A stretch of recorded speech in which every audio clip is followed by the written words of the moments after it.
Pasangan suami istri ini tak berkutik saat diciduk polisi tengah asik mengkonsumsi sabu di rumah kontrakannya di Desa Pulau Sari, Kecamatan Pasir Sakti, Kabupaten Lampung Timur, Lampung. Bahkan sang wanita yang merupakan seorang biduan sempat menangis ketika anggota Satres Narkoba Polres Lampung Timur meminta pelaku menunjukkan barang bukti. Kedua pelaku berinisial TS dan EM mengaku telah mengkonsumsi narkoba sejak setahun belakangan. Hal tersebut dilakukan untuk menghilangkan kelelahan usai keduanya manggung. Sedangkan sabu dibeli dari seorang pengedar seharga Rp300.000. Bersama barang bukti sabu, sisa pakai dan alat hisap, Pasutri ini kemudian digiring ke Mapores Lampung Timur untuk penyelidikan lebih lanjut. Dari hasil penangkapan tersebut kami amankan narkotika diduga jenis sabu. Ada beberapa klip kecil diduga TR adalah pengedar narkotika di wilayah hukum Kecamatan Pasir Sakti.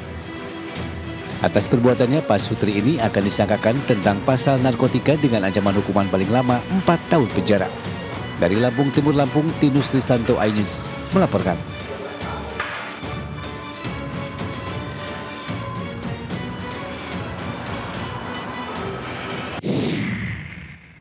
Pemirsa, aksi kawanan maling motor di Kabupaten Bogor, Jawa Barat berhasil digagalkan seorang mama setelah motor yang dikendarai mogok.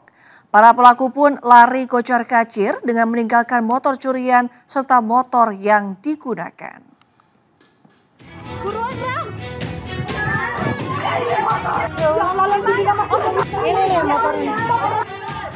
Aksi seorang mama mengejar maling motor di Desa Cicadas, Kecamatan Gunung Putri, Kabupaten Bogor, Jawa Barat viral di media sosial.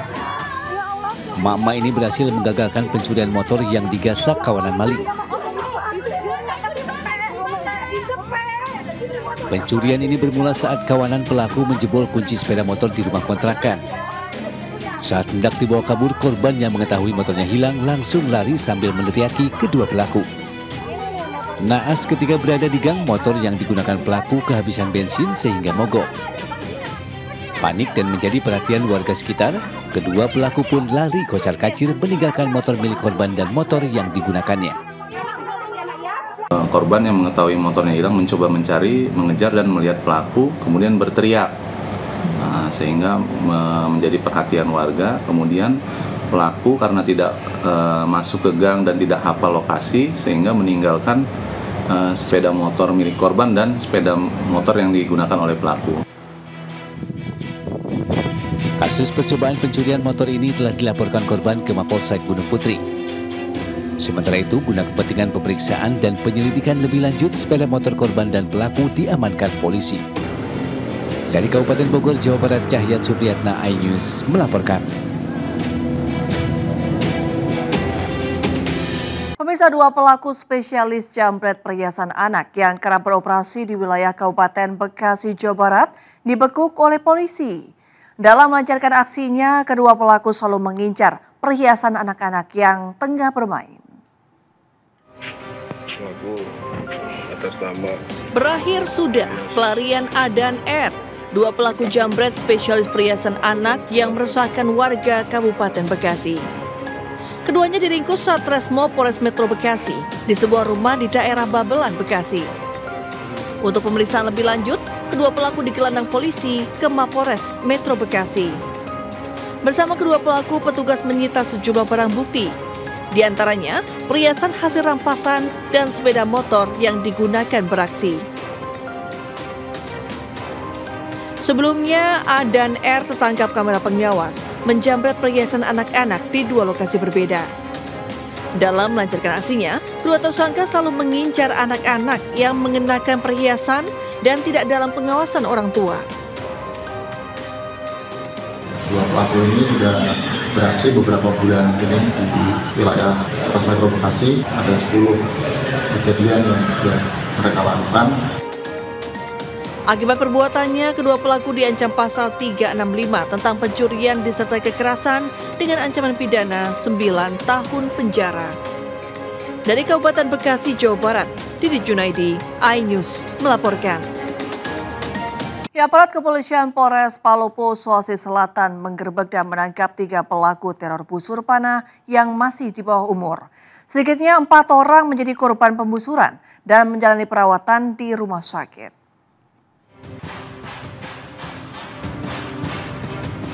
Tanpa alasan yang jelas, sekelompok remaja ini melancarkan teror secara acak menggunakan ketapel dan anak panah. Aksi para pelaku ini sangat meresahkan warga di kota Palopo dan tak sedikit memakan korban.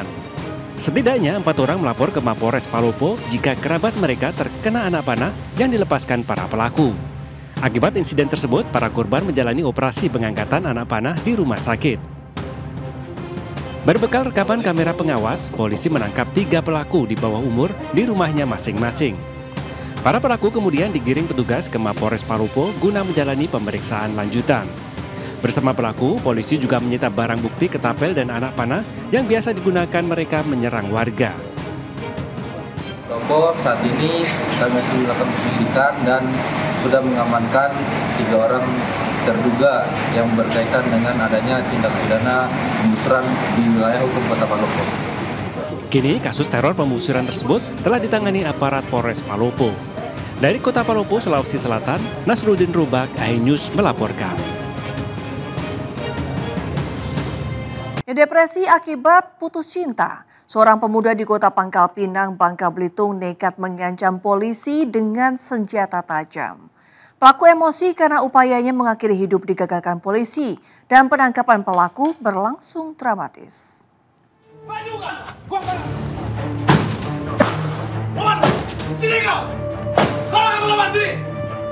Meski sudah diberikan tembakan peringatan, pemuda yang diduga depresi ini tak mau menyerah dan justru makin beringas. Dengan nada tinggi dan diliputi rasa emosi, pelaku justru mengancam polisi dengan senjata tajam.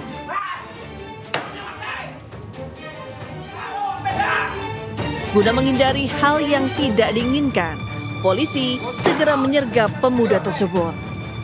Namun polisi dibuat kewalahan karena pelaku terus memberontak dan melawan saat hendak diamankan ke kantor polisi. Awalnya pemuda tanggung ini hendak mengakhiri hidup akibat putus cinta, namun digagalkan polisi setelah mendapat laporan pihak keluarga. Saat hendak diselamatkan, pelaku justru mengejar polisi dengan senjata tajam dan hendak membakar motor dinas Babin Kamtibmas. Diduga pelaku nekat melakukan aksi tersebut lantaran depresi setelah putus cinta dengan pacarnya. Setelah datang sana, Babin Kamtibmas bertujuan baik, ingin menyelamatkan ataupun mengamankan beliau. Namun pemuda tersebut tidak terima pada saat ditegur. Lalu dia mengambilkan sebuah parang dan mengayunkan serta mengejar petugas tersebut. Kini pelaku diamankan di Mapolresta Pangkal Pinang dan polisi akan berkoordinasi dengan pihak terkait untuk memeriksa kesehatan mental pemuda tersebut. Dari Pangkal Pinang, Bangka Belitung, Haryanto, iNews melaporkan. 12 perempuan warga negara Vietnam diamankan pihak Direktorat Jenderal Imigrasi, Kementerian Imigrasi dan Pemasyarakatan. Ke-12 perempuan tersebut ditangkap dan akan dideportasi karena diduga menjadi pekerja seks komersial di kawasan Muara Karang, Jakarta Utara.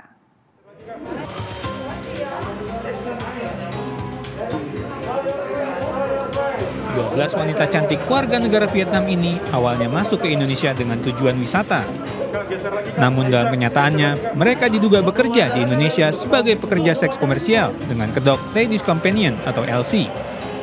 Seluruh WNA Vietnam ini dikenai sanksi tindakan administratif keimigrasian berupa pendeportasian dan dimasukkan dalam daftar penangkalan yang berlaku selama 2 tahun.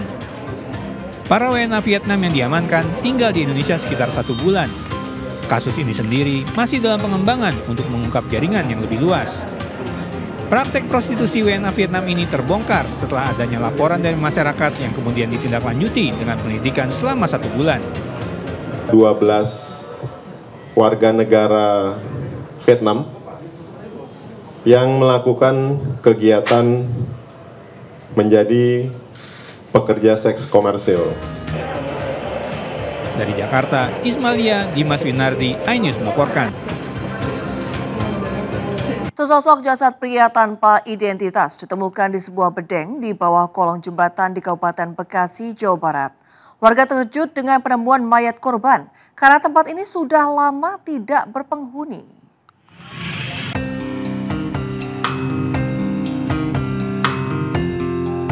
Warga dihebohkan dengan penemuan sesosok mayat di bawah kolong jembatan Jalan Pantura Diponegoro, Tambun Selatan, Kabupaten Bekasi. Aparat Polsek Tambun Selatan bersama tim Inafis Polres Metro Bekasi datang ke lokasi melakukan olah TKP. Ironisnya, saat ditemukan jasad korban dalam kondisi membusuk dan sebagian tubuhnya tertutup plastik. Diduga, pria tanpa identitas ini sudah meninggal lebih dari 1 hari. Awalnya seorang warga yang buang air kecil di lokasi mencium bau menyengat dari sebuah bedeng di kolong jembatan. Saat diperiksa, warga terkejut mendapati jasad korban di tempat yang sudah lama tidak berpenghuni. Selanjutnya jasad korban dievakuasi polisi ke Rumah Sakit Polri Kramat Jati, Jakarta Timur untuk dilakukan otopsi. Tadi saya motor mayat di kolong. Kondisinya gimana, Bang? Ya, kondisinya udah rusak atau gimana? Udah rusak ya? Tahu nggak itu apa? Laki-laki atau perempuannya? Kini, penemuan mayat ini dalam penyelidikan aparat Polsek Tambun Selatan bersama Polres Metro Bekasi. Dari Kabupaten Bekasi, Jawa Barat, Didi Junaidi, iNews melaporkan. Pemirsa, seorang pekerja tewas dan 3 lainnya mengalami luka-luka setelah tebing setinggi 30 meter longsor di Kabupaten Karangasem, Bali. Saat kejadian, para korban sedang memungut bebatuan limbah dari galian C untuk dinaikkan ke dalam truk.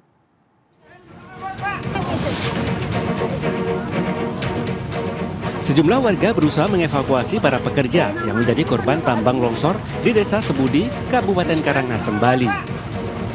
Guna mendapatkan pertolongan medis, para korban kemudian dibawa ke Puskesmas Selar. Nah, 1 korban atas nama Ikadek Ambara meninggal akibat patah tulang leher. Sedangkan 3 pekerja lainnya mengalami luka-luka. Sebelumnya, para korban sedang memungut bebatuan limbah dari galian C untuk dinaikkan ke dalam truk. Tiba-tiba tebing setinggi 30 meter yang berada di dekat lokasi longsor dan menimpa para korban. Tak hanya itu, longsoran material tebing juga merusak 2 unit truk dan 3 sepeda motor. 3 orang yang luka-luka, yang 1 meninggal dunia informasinya. Kena longsoran tanah di galian C. Informasi masyarakat jam setengah 7, karena dia jam 8 baru tahu. Selanjutnya, jenazah korban dimakamkan pihak keluarga di Desa Duda, Kecamatan Selat, Kabupaten Karangasem. Dari Karangasem, Bali, Yuda Arista, iNews melaporkan. Diduga mabuk berat, seorang pria pengemudi mobil tidur di tengah jalan di Ponorogo, Jawa Timur. Karena mengganggu arus lalu lintas, polisi dan warga akhirnya berupaya membangunkan pria tersebut.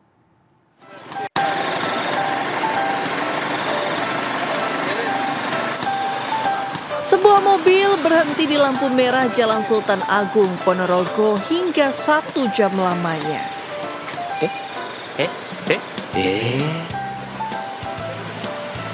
Akibatnya, pengguna jalan lain pun terganggu karena posisi mobil berada di tengah jalan. Warga yang curiga kemudian memeriksa kondisi supir mobil.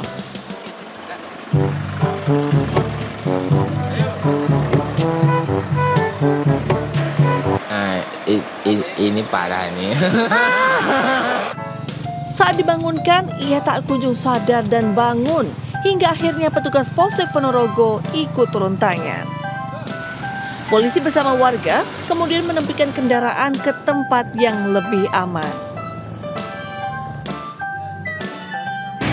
Orang mungkin ngasih kode ngelakson gitu, tapi nggak bergerak. Terus ada yang turun bangunkan, nggak bangun. Tadi ada anak muda juga sama. Anak muda datang bangunkan juga nggak bangun, sampai saya juga ikut berhenti tadi. Ini penumpang nggak sadar berat, ya saya nggak tahu karena kecapean atau kenapa begitu. Tapi pokoknya dibangunkan susah sekali. Pengemudi mobil sempat mengaku kelelahan dan akan pulang ke rumah. Namun, saat diikuti warga yang khawatir, kendaraan justru melaju ke arah luar kota Ponorogo dengan kecepatan tinggi. Dari Ponorogo, Jawa Timur, Ahmad Subeki, iNews melaporkan.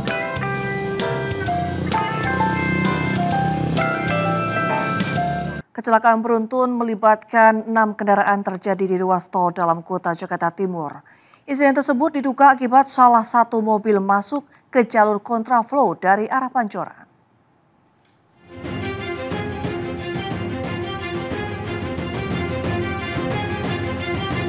Izin melaporkan Kijang 91 Demak. 6 kendaraan terlibat kecelakaan beruntun di ruas tol dalam kota Cawang, arah Halim, Jakarta Timur.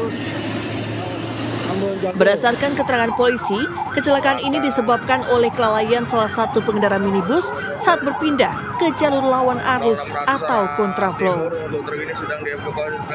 Situasi ini membuat pengendara yang disalip kaget dan kehilangan kendali hingga memicu tabrakan beruntun. Tidak ada korban jiwa dalam insiden ini, namun terdapat 3 orang pengemudi yang mengalami luka-luka dan sudah dievakuasi ke rumah sakit UKI untuk penanganan medis. Selain itu, akibat kecelakaan juga sempat menimbulkan kemacetan di tol dalam kota dari arah Tebet hingga lokasi kecelakaan. Terkait kecelakaan ini, para pengemudi yang sering menggunakan jalur kontraflow di ruas tol diimbau harus lebih berhati-hati. Kasus kecelakaan ini kini telah ditangani unit Laka Lantas Polda Metro Jaya. Dari Jakarta, Rio Manik, iNews melaporkan. Pemirsa, lantaran kekecilan dan dipaksa masuk, cincin pernikahan milik seorang mempelai pria di kota Metro Lampung tersangkut hingga membuat jarinya bengkak. Beruntung cincin dapat segera dilepaskan oleh petugas damkar sehingga acara resepsi pernikahan kembali dilanjutkan. Ringga Mario, warga kota Metro Lampung, mengalami kejadian yang tidak akan terlupakan di hari pernikahannya. Pasalnya, cincin mas kawin milik Ringga, mempelai pria, tersangkut dan tak dapat dikeluarkan dari jari manisnya lantaran kekecilan namun dipaksa masuk. Meski terus berusaha dicopot, namun cincin tak dapat dikeluarkan dan malah membuat jarinya semakin bengkak. Beruntung mempelai wanita yang sigap langsung meminta pertolongan ke kantor damkar setempat. Petugas yang mendapat laporan segera datang ke acara resepsi pernikahan kedua mempelai. Dengan menggunakan gerinda kecil, akhirnya cincin pun dapat lepas dan gelaran resepsi dapat dilanjutkan kembali. Untuk proses pemotongan itu sekitar kurang lebih 10 menit. Menggunakan gerinda mini yang kami miliki. Berarti itu memang untuk cincinnya sendiri itu cincin ulasan gitu? Ya, itu cincin mas kawin. Pemadam kebakaran kota Metro mengimbau kepada masyarakat untuk tidak segan meminta pertolongan ke kantor damkar setempat. Warga pun diminta tak perlu khawatir, sebab seluruh pelayanan yang dilakukan dijamin tanpa biaya alias gratis. Dari kota Metro Lampung, Tinus Ristanto, iNews melaporkan. Tindakan konyol mengundang maut menerobos pelintasan kereta api kembali terulang. Seorang pengendara motor di Bandung, Jawa Barat nyaris kehilangan nyawa saat nekat menerobos pelintasan kereta api di Jalan Laswi, Kota Bandung. Padahal kereta sudah membunyikan tanda akan melintas di jalur tersebut.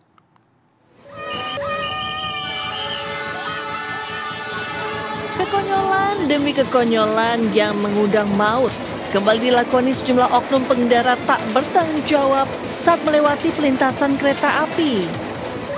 Seorang pemotor di Bandung, Jawa Barat melakukan aksi dungu dan nyaris kehilangan nyawa saat nekat menerobos pelintasan kereta api di Jalan Laswi, Kota Bandung. Padahal sebuah kereta api sudah menyalakan tanda akan melewati pelintasan tersebut. Meski demikian, sang pemotor konyol tetap saja menerobos pelintasan tanpa palang tersebut. Tindakan tidak bertanggung jawab ini tidaklah pantas untuk ditiru. Selain membahayakan diri sendiri, aksi ini juga bisa mencelakakan orang lain. Insiden serupa pernah juga terjadi di Bandung beberapa waktu lalu. Dua orang pengendara motor nyaris tertabrak kereta api komuter lain di kawasan pelintasan Cikudapate, Kota Bandung setelah berusaha menerobos pelintasan kereta api. Beruntung pengendara arogan tersebut diselamatkan oleh relawan pelintasan hingga nyawanya tidak melayang.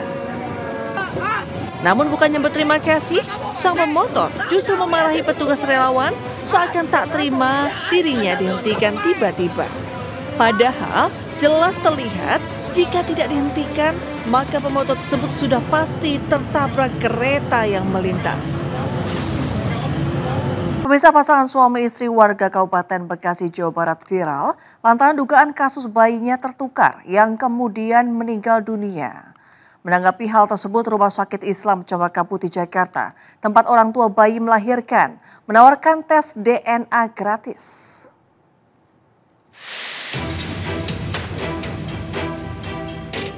Muhammad Rauf dan Feni mendatangi kantor KPAI di kawasan Menteng, Jakarta Pusat setelah video curhatannya viral di media sosial. Meski dalam kondisi berduka, pasangan muda ini berupaya mencari keadilan. Pasalnya, Pak Sutri warga Cikarang Selatan, Kabupaten Bekasi, Jawa Barat ini mengaku jika bayi mereka yang lahir pada 16 September lalu tertukar dengan bayi lain. Dugaan tersebut muncul karena pihak Rumah Sakit Islam Cempaka Putih Jakarta tidak menunjukkan sang bayi kepada ibunya. Sementara Rauf hanya diminta mengazankan bayi tanpa dijelaskan kondisi bayi, termasuk jenis kelaminnya. Pihak warga juga dilarang melihat bayi dengan alasan masih dalam perawatan medis. Kemudian 2 hari setelah dilahirkan, bayi Rauf diinfokan meninggal. Rauf yakin jika bayi yang dilahirkan istrinya tidak bertai lalat di wajah. Namun bayinya yang diinfokan meninggal memiliki tai lalat. Tahu tertukarnya tuh karena bayi saya tuh dari awal lahir ibunya nggak diperlihatkan gitu. Setelah bayi dibawa keluar saya langsung azanin. Setelah itu anak saya dibawa buru-buru ke ruang NICU. Pas diajanin itu Pak, ya, dikasih lihat petunjuknya ini lengannya lengkap ini. Nggak dikasih lihat Pak. Dari KPAI. Harapan saya ingin anak saya kembali lagi bersama saya dan rumah sakit bisa ditindak lanjut. Menanggapi kasus ini, pihak Rumah Sakit Islam Cempaka Putih mendatangi Rauf di tempat kerjanya. Tujuannya untuk menyelesaikan masalah ini secara kekeluargaan serta menawarkan tes DNA. Intinya kami dari Rumah Sakit Islam Cempaka Putih akan memfasilitasi proses pemeriksaan DNA untuk menguak kebenaran dan akan menanggung biaya yang diperlukan di laboratorium yang dipilih oleh Pak Rauf dan Bu Feni. Semoga hal ini bisa menjadi jalan kebaikan. Meski awalnya Rauf dan Feni bersedia menempuh jalur kekeluargaan dan melakukan tes DNA, namun tawaran tersebut kini ditolak. Pasalnya, Rauf merasa terintimidasi saat didatangi pihak rumah sakit ke pabrik tempatnya bekerja. Komisi Perlindungan Anak Indonesia akan segera memanggil pihak Rumah Sakit Islam Cempaka Putih buntut dugaan tertukarnya bayi di Bekasi. Pemanggilan untuk mengklarifikasi terkait aduan yang disampaikan langsung oleh kedua orang tua bayi. KPAI itu akan memanggil rumah sakit ya untuk mengklarifikasi terkait aduan yang masuk ke kami, dan tentu kami akan mendalami dan termasuk juga penyelesaian seperti apa yang memungkinkan untuk dilakukan sesuai dengan tusi KPAI. Gitu.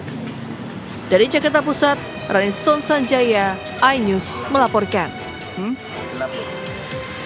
Pemirsa, warga desa di Kabupaten Kebumen, Jawa Tengah dihebohkan dengan fenomena air telaga yang tiba-tiba habis dalam waktu 1 malam. Telaga seluas 1 hektar itu hanya menyisakan lubang besar berukuran 20 meter yang menyedot air ke dalam perut bumi.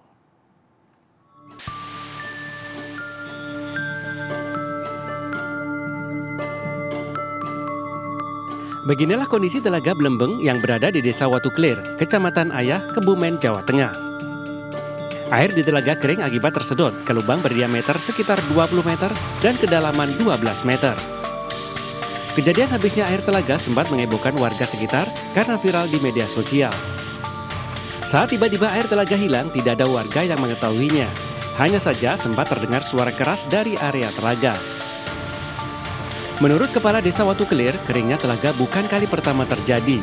Namun kekeringan kali ini berlangsung secara tiba-tiba. Awal terjadinya jebolnya embung ini sekitar jam 9 malam, warga Pakuran itu kaget dengan tiba-tiba ada air, lalu dia ada salah satu warga yang nelpon warga Watu Kelir bahwa barangkali Blembeng itu ambles, coba dicek. Setelah dicek ternyata sedang proses pengamblasan. Sementara itu, warga sekitar mengaku tidak khawatir atas fenomena keringnya air telaga di desa mereka. Saluran air ini memang udah ada dari dulu sih, jadi khawatir sih nggak begitu, soalnya kembali ke asal semula gitu. Ini juga jauh dari pemukiman ya Pak? Iya, jauh dari pemukiman. Saat masih terisi air, telaga seluas 1 hektar yang memiliki kedalaman 8 meter ini biasa digunakan warga untuk tempat pemancingan. Dari Kebumen, Jawa Tengah, Johartono, iNews melaporkan. Ya pemirsa, MNC Peduli dan MNC Land menggelar edukasi tentang makanan bergizi bagi ibu hamil dan orang tua yang memiliki anak di Posyandu Durian, Kecamatan Cigombong, Kabupaten Bogor, Jawa Barat. Hal ini sebagai bentuk kepedulian terhadap tumbuh kembang anak untuk generasi cerdas anak bangsa.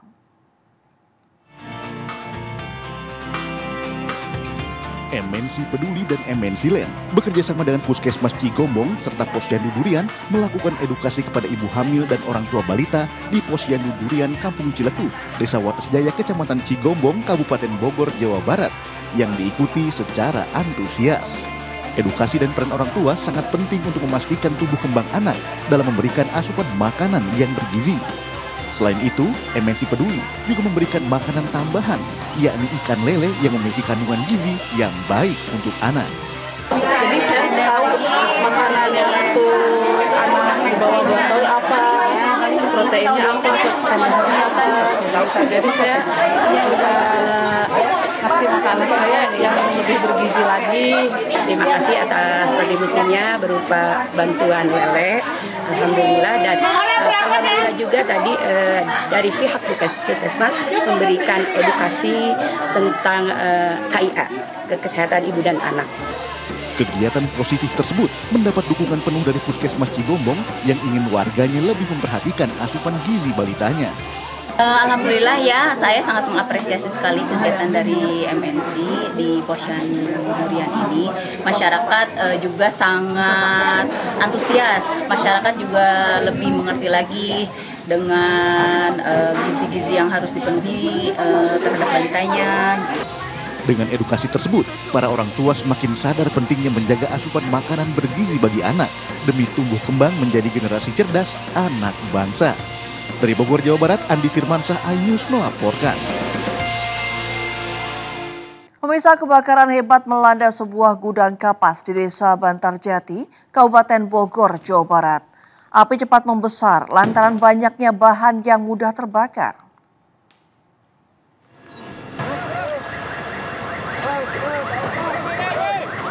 Besar, asap hitam besar. Sebuah gudang penyimpanan kapas terbakar di Desa Bantarjati, Kecamatan Kelapa Nunggal, Kabupaten Bogor, Jawa Barat. Kepulan asap terlihat membumbung tinggi di udara dari gudang kapas tersebut. Asap hitam besar. Petugas pemadam kebakaran Kabupaten Bogor berupaya memadamkan api. Namun banyaknya bahan yang mudah terbakar membuat api cepat membesar. Situasi masih dalam penanganan Damkar Cibinong, Citerep, Rescue. Petugas damkar harus melakukan penguraian agar api bisa dipadamkan. 10 unit mobil damkar dikerahkan untuk membantu memadamkan api. Kita saat ini sudah 10 unit, dari unit Cibinong, unit Citerep, unit Gunung Putri, ya, sama unit Fire Falcon SCBA dari Mako Cibinong. Oke, untuk proses pemadaman sendiri itu dilakukan seperti apa? Proses pemadaman dilakukan dari masing-masing sudut karena kanan kiri, karena di sini kita jalur masuknya agak susah karena terbentur dengan benda-benda atau bahan-bahan yang sudah terbakar. Jumlah korban belum diketahui, sementara kerugian ditaksir mencapai ratusan juta rupiah. Dari Kabupaten Bogor, Cahya Supriyatna, iNews melaporkan. Pemirsa, peranan polisi hutan belum banyak diketahui oleh masyarakat luas.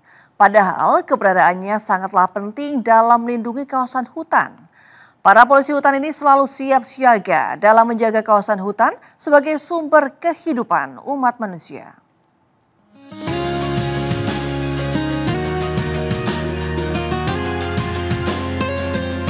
Beginilah persiapan polisi hutan dari Taman Nasional Gunung Gede Pangrango atau TNGGP sebelum melakukan patroli rutin di area hutan. Setelah para polisi ini mempersiapkan peralatan untuk patroli, mereka langsung bergegas menuju hutan Taman Nasional Gunung Gede Pangrango untuk menjaga dan melindungi kawasan hutan. Patroli rutin bersama ini juga berfungsi untuk mengawasi dan melindungi aktivitas masyarakat yang menggantungkan hidupnya di kawasan hutan. Kegiatan ini juga merupakan bentuk sinergi antara TNGGP dengan MNC Land Lido sebagai kepedulian terhadap kawasan hutan. Kegiatan rutin yang kami laksanakan untuk mengecek ke dalam kawasan apakah ada aktivitas masyarakat yang masuk ke dalam kawasan yang ilegal. Kemudian kami juga memberikan edukasi dan penyuluh kepada masyarakat. Para polisi hutan ini juga memberikan pendampingan dan edukasi kepada kelompok tani hutan yang bekerja sama dalam hak akses pemungutan hasil hutan bukan kayu berupa getah pinus sebagai dukungan untuk pengembangan ekonomi masyarakat. Merubah mindset masyarakat yang ada di sekitaran Taman Nasional ini, yang tadinya mereka memanfaatkan hutan dengan cara illegal logging, segala macam. Sekarang mereka beralih fungsi, mereka lebih mencintai lagi terhadap hutan. Taman Nasional Gunung Gede Pangrango memiliki area seluas 24.270 hektar, mencakup Kabupaten Cianjur, Kabupaten Bogor, dan Kabupaten Sukabumi. Kawasan ini memiliki peran penting untuk menjaga ekosistem dan keberagaman hayati, serta sebagai sumber kehidupan masyarakat di berbagai sektor. Dari Bogor, Jawa Barat, Jessica Winoto, Sadu Santo Budi, Pandu Priyo, iNews melaporkan.